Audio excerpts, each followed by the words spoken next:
Hello, it's Kadisha. I'm back with another video.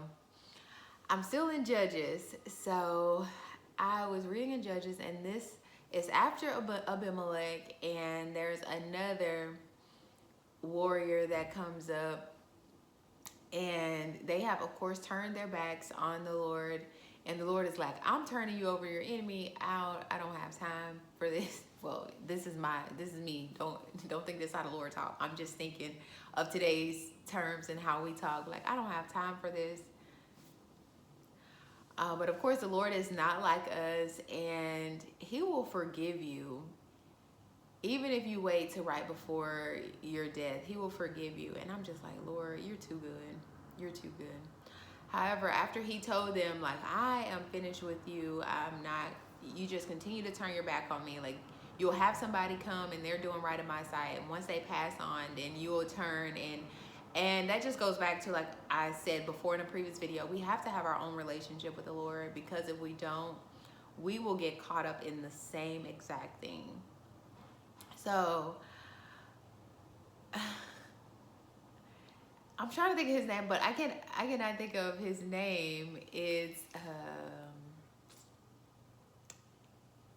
not Jotham. Was one of Gideon's sons. So I don't think this was one of Gideon's sons, but like I said, this is someone who was doing right in the sight of the Lord.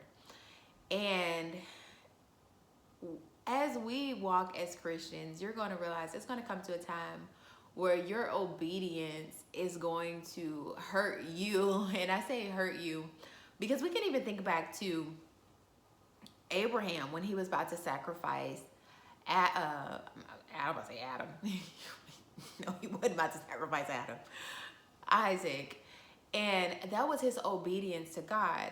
However, the Lord talks in Samuel, I think it's 1st or 2nd Samuel, where He says obedience is better than sacrifice. So, that the Lord wants us to be obedient more than anything else.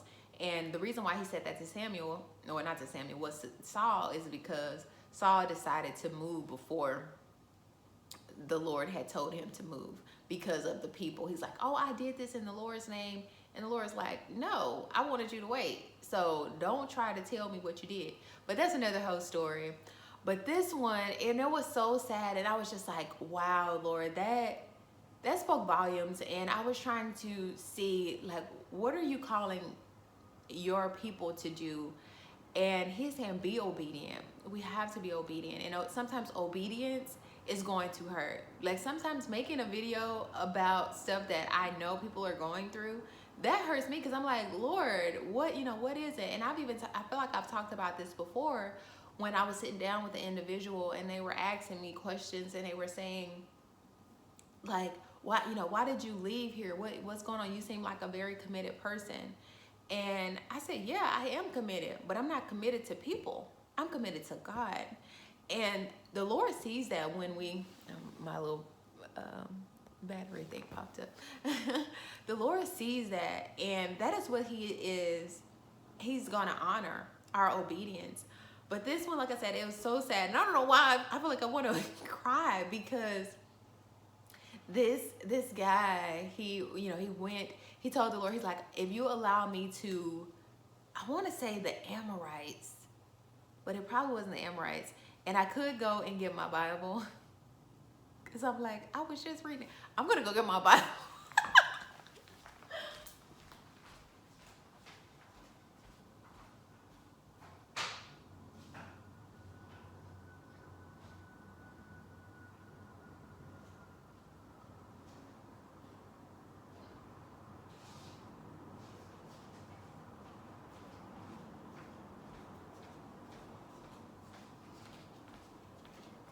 Okay, so sorry about that. And while I'm acting like I can just be leaving, I know I don't have much storage on this phone, but I'm like, Lord, you make a way.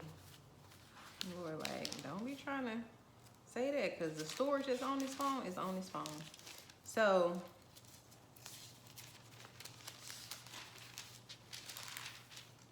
Jotham, I think, yeah, that was the younger son's name. Okay. But Jephthah, Jephthah. So Jephthah, that was him. And so he told the Lord, he was like, I'm going to tell you exactly what he said. He said, Lord, he said, he vowed a vow to the Lord. He said, Lord, if you deliver the children of Amnon, I said the Amorites, it was Amnon, into my hands, then it shall be whoever comes forth out of my house to meet me when I return in peace from the children of Amnon, surely be the Lord's, will surely be yours, and I will offer it up as a burnt offering. So this one is a sacrifice. However, when he came, because the Lord delivered them into his hand, so he was able to defeat them.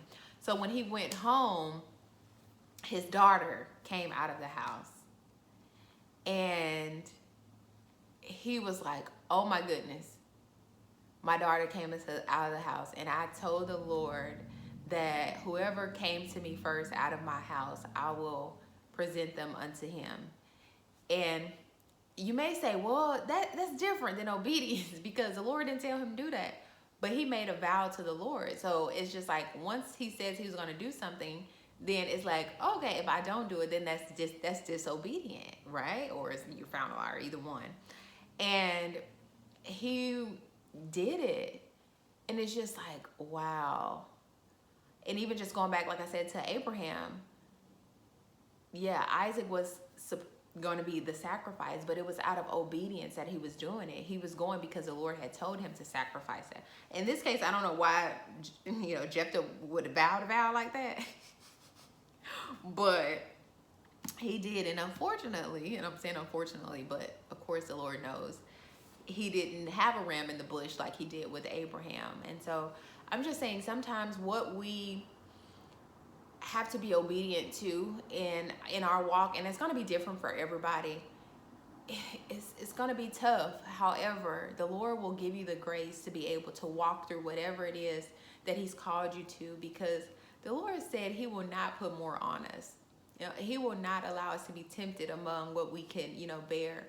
So I want you to know that whatever the Lord has called you to do it. You won't be sorry. You won't be sorry. And I don't know what will come after that, whether that's a lesson, whether that's a blessing, whatever it is, but let's be obedient. So thank you so much for watching. Thank you for my little commercial break there. I had to run. Thank you. Like I always say, sea cambio que quieres ver en otros. Until next time. Bye.